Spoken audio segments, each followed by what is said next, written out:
Anther Cheer of the Bloody Point. Today I'm taking a look at Breachway. This is a roguelike deck builder which is developed by Edgeflow out of Romania, a small independent studio, and this is published by Hooded Horse.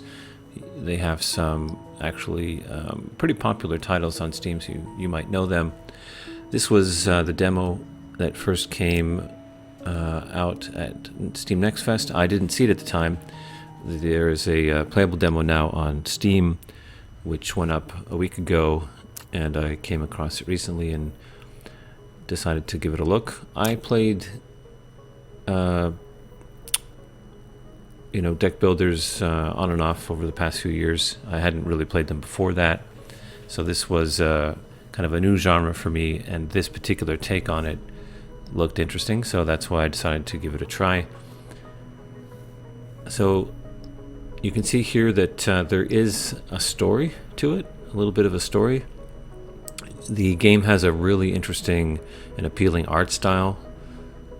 You'll see that the ship assets are somewhat cel-shaded, similar to that kind of style. And I've also, it kind of reminds me, in terms of the general aesthetics, it reminds me a little bit of The Expanse, which is never a bad thing. So you'll notice that there's dialogue here. You have a crew that you interact with. The universe that the game takes place in has a lot of different elements to it. There's a mystery underlying everything, and there are different factions. I've played at this point about 2 hours. I had only intended to take a quick look at it, but 2 hours later I was still playing. So it's definitely, I'll tell you right up front, it's definitely engaging. So here you can see that it's giving you the option to select a ship. In this particular iteration of the demo, I do not have other choices at this stage in the game when I first start. I can only play this particular ship, the Magpie. Ships come in different types, and they influence the ship's capabilities, which is manifest through the cards that you get. And the cards, as you can see on the left, are slotted into different categories. So some of the cards are offensive, some are defensive, and they have different natures. So the ship you choose is going to be the first big decision you make when you play the game, when it releases. The release is expected to be in July, but the demo will be online and available till then, and will be updated through the course of that time. So as you can see, it's presenting me with a map, and the story is being explained where you have to accomplish a particular objective. In this case, you can see that there's a deviation of the path to the right, going through the asteroid field. So in theory, this path will represent a choice, so you will have options. Later in the game, you'll see another better example of that. But here, obviously, I can just go forward. And one thing I want you to notice right up front is what happens to the rest of the map or the world when I do move. Typically, these games are turn-based, both in the sense that the individual tactical card playing is based on turns, but the actual progression through the game is as well. So okay, you see I have resources here. I have energy on the top left, which is produced by the reactor, and then these individual cards also take resources, but there are multiple types. We'll see that in the following interface. But you can see that there's a specific cost for each of the actions, so balancing that will be important. And then I have a certain amount of reactor power unlocked, but you can tell from the bar that could potentially be increased. And then we have also on the left, you can see that I have crew members. I have individual people which also influence how things work, so they have properties as well. That's something that is present in the demo, but not manifest in its full intended capacity. So that'll be something we'll see in full release, but for now you just have some limited functionality. One of the crew members, of course, is on artificial intelligence, as you can see there. So you'll notice that there are kind of perks. He has combat training, which has an influence on the weapons or the equipment, and then thus the related cards that are slotted for that person. Then this one has scavenger. There are also bars you can see on the lower right. That's part of character development, I guess, progression, which will eventually be in existence. And then this one has engineer. So generally you will want to, pair these up with the appropriate equipment, but I suppose there will be examples of where there's some options where it's not immediately obvious. Okay, so as I mentioned earlier, you noticed in the background there the planets actually rotated around the star, which means that there is time in the game in some fashion. Okay, so one thing that I should mention, which the developers indicated, is that some of the assets are placeholder. There's stuff in the game which is temporary, and you'll notice that now and then, missing animations, things of that sort. Pretty typical for early access game and development, but everything is really well done, I have to say. Okay, so this is obviously my first experience with the game, so I am actually reading everything, and it's explaining the game as a tutorial would. As I mentioned earlier, you have the different resources. The current resource, which it is highlighting, is energy. Energy is produced by the reactor. You have resource generation of a certain amount per turn. It is 4 per turn, since my reactor has a capacity of 4, and that will carry over. So if I have 6 and I use 4, I will have 2 remaining, and my next turn I will get 4, and I will have 6 total. Okay, so here you can see some examples of the cards. The cards have pips on them, which will give you an idea of when the card will be played, when the pips fill per turn. So you can anticipate action somewhat and plan. For example, I can see that the offensive laser pulse and the defensive shield pulse have a different number of pips. So one will be played one turn before the other, so I can kind of play accordingly. And then you simply drag the cards to the appropriate region to play them. So let's see. Now I do have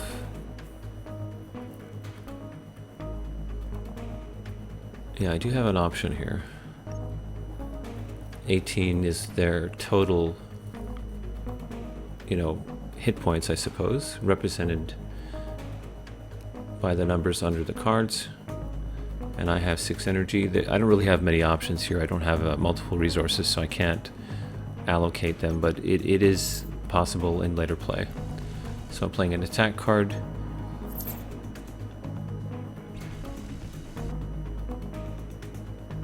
Alright, so that was my turn. Now their offensive card, the pips are full, so it's ready and able to attack, and it introduces the concept of defense.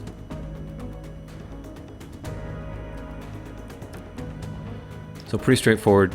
The card's value, each point of shielding blocks 1 point of damage, and any that you have left over is halved the following turn. So you don't lose it all, but you lose half of what you have already. Okay, so cards played go to the cooldown pile, and then you can see the duration on the card. You can see all of the cards in your draw pile, your discard or cooldown pile, and of course what's in your hand. So that's important for planning. Very good feature. So clearly I don't want to take that damage.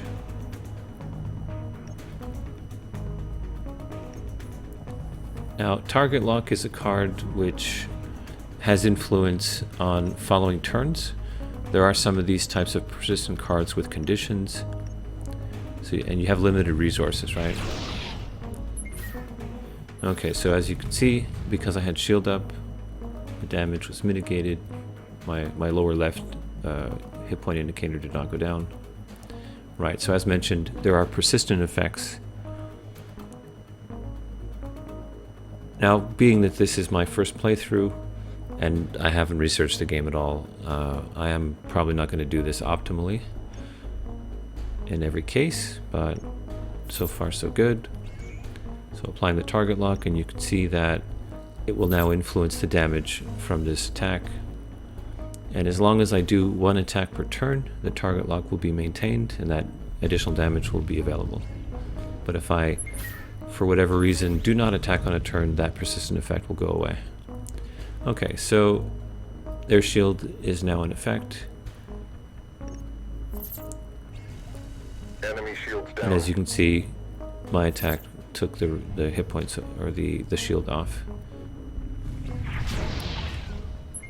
Okay, good. Now, of course, aside from managing the resources, you also have to be aware of what cards you have to play, so you could find yourself in a position of having no offensive cards. Okay, so I've won, and I get this resource here, this currency that I can use. This particular resource is used for upgrading, as you'll see on the following interface in the top left. I have 125 of that now. I gotta say, I really enjoyed the story, and I really love the music. The general aesthetics and vibe is just very, very good. The UI is super clean. The UX is like very frictionless. Everything is really, really well done. So one thing which you'll find they explain is that the crew actually has morale, and there are decisions you have to make. It's not a single path. You can make different choices, and of course one of the choices that you can make is the upgrades. So I have this resource, and I used it, or I can use it, to do various things. This introduces the second form of consumable resource that you can see. It's called Ordnance, and this is going to be used for particular card types. And my reactor output needs to be divided up between those two resources. As you can see, I was able to change them slightly. It's similar to, and this is going to date myself, but if you remember X-Wing or TIE Fighter or any kind of space game, Starfield has it as well, where you have energy shields, etc., and you have to balance the resources between them. So I advanced into the next position on the path, and you saw the planets rotated a bit more. Again, the concept of resource distribution, and this is something that adds some complexity to the game, and you need to do this correctly. You might find yourself in a situation where you're being attacked, for example, and you do have cards where you could defend yourself, but you lack the resources to play them. So that adds another dimension to it. Okay, pretty basic concept. And of course, because I have this new resource, it's introducing the new card, a new multi-resource card. And then there is the concept of heat. Overheating, which will be going above the certain amount. In my case, it's 3. For the enemy, it's 4. When you're above that, you will generate 1 hull damage at the start of the turn for every point. And this can be cumulative. You'll see in later videos in this series where I actually apply a decent amount of damage to the enemy because they are not able to mitigate the heat quickly enough. Alright, so yes, multi-resource card.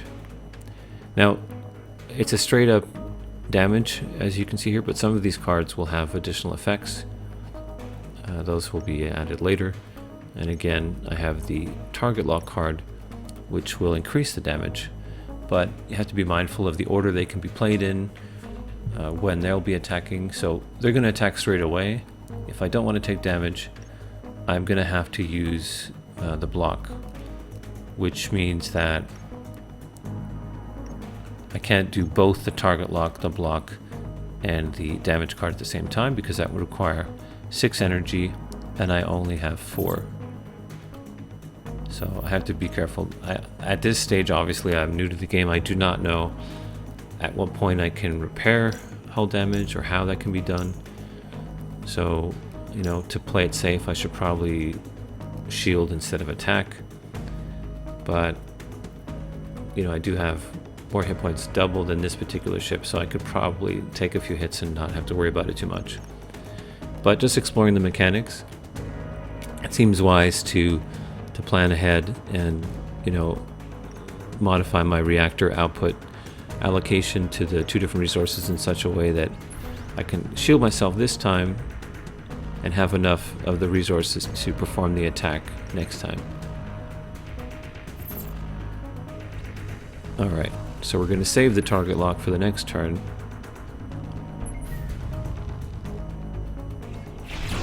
Okay, damage mitigated.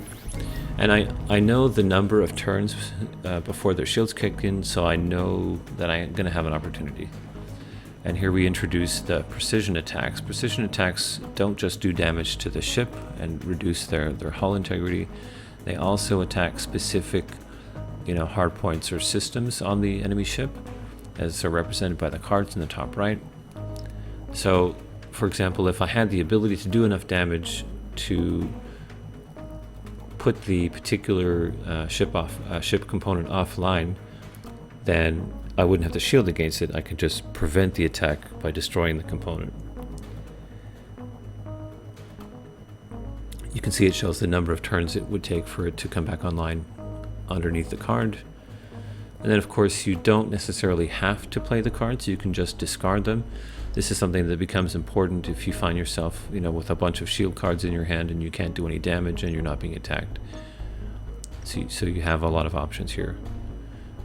Alright, so now, because of my allocation, I have enough to do the target lock and get the additional damage.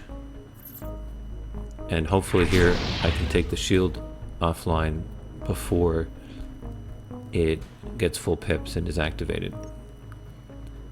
I don't have enough to play an additional card, but I do have the target lock in place. And again, you have the ability to discard cards. So all I need to do now is attack, and I will maintain the target lock. Their attack is not yet recharged, so I don't have to worry about shielding. So I'm fully free to focus on attacking. My only consideration is saving resources for the next turn. But I was able to damage the shield pulse, and it's offline now for 3 turns, which means that I will get full value for my attacks. And then it's just a question of what am I going to need next turn, and how do I allocate my resources accordingly. So in order to do an attack, I'm going to need 3 ordnance, which is why I changed the output of my reactor to 3. And their attack will be online, but I have enough to perform the block and the attack, which will give me the damage, and I will also maintain the target lock persistent effect because I performed an attack on the turn. So as you can see, there's a lot going on, a lot of considerations,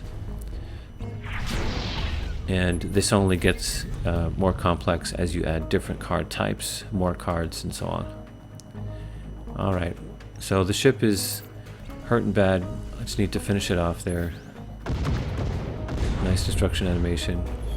And I get a reward in terms of the currency, and I also get this subsystem, which is a thing that you slot into existing equipment. In this case, it's going on the laser, and it will apply an effect on the laser.